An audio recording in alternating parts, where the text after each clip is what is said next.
Hello, fellow potato dumpling heads. I am experimenting with doing a video recipe for the potato ravioli today because I think it's just easier for me to show you rather than to explain to you how to make pasta. And a lot of you probably have made pasta already in the past and already know what to do. And there are a lot of different ways to do it. So, if you already know a way, just go ahead and ignore this and do what you usually do. But if this is new to you, then I'm very excited to show you what to do. You'll see in your recipe you have a list of your ingredients and everything. So I'm just going to demonstrate the method.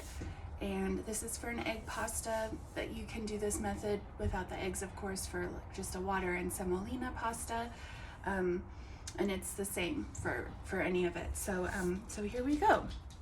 So I'm just gonna do a small batch today just to show you. I'm just gonna do a couple of cups of flour here. If you have 00, that's great. If you can't get 00, then all-purpose is fine. There are some great millers out there who have flours that they make specifically for pasta, like Hayden Flour Mills and my friend at Raising Oxen. So you guys can I'll link their website so you can give them a check out as well. I use the whole egg. This could be controversial. Some people will just do yolks only. Some people will do a little bit of water. I find that if I do the whole egg, I don't have to add water. And I get the elasticity that I'm looking for anyway. So I'm just gonna do 3 eggs, 2 cups of flour. We'll see how that goes. Every day is probably gonna be a little bit different with your hydration. If it's humid outside, or if it's really dry. So you may need to adjust this. This is why just learning how to do it by feel, by sight is so important, because then you're never gonna be at a loss. You'll always know how to get there. So I'm just mixing in the flour very slowly with my fork. And anytime I'm feeling a little bit blue, I go ahead and make some pasta. It always makes me feel better. I think it's just one of those meditative acts that's really calming. So for gluten-free flour, I have not tried this dough with a gluten-free dough. There are gluten-free pastas that are just naturally that way made, like Trofier, which is made out of like a chestnut flour. So for gluten-free, I don't know, you can experiment with this, with this method with like a cup for cup. Or they have at the store, a lot of times you can find sheets, like lasagna sheets of gluten-free pasta, and you can use those as your base and then go ahead and put the filling in and make your ravioli just the way I'm going to show you, but with it already made.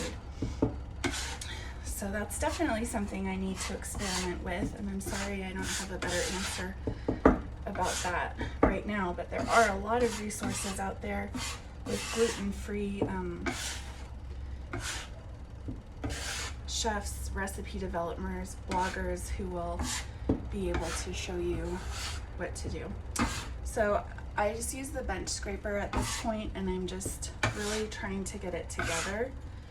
And it's the most magical thing. It starts off as this big mess, and then it just comes together. And I'm just basically turning it. This is a pretty wet dough. I'll probably end up adding some flour because we don't want it so sticky that when you roll it out, it just sticks to everything. My ear thing keeps falling out. Okay. So I'm definitely going to add some more flour. See, I don't know if you can see that. It's really sticky. It's sticking to my hand. It's really wet. So it definitely needs a little bit more. You don't want it that wet and sticky. And we're not trying to like knead it a lot here. We just really want it to come together. This is good. See, I like touch it and it's not sticking.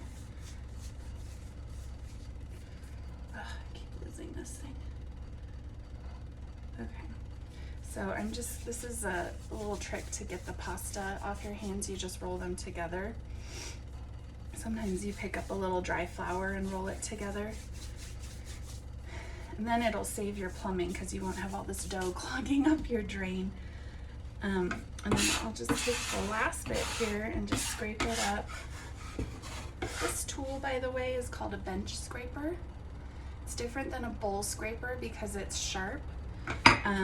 And it's indispensable when you're making pasta or breads or anything. You really kind of need to have that.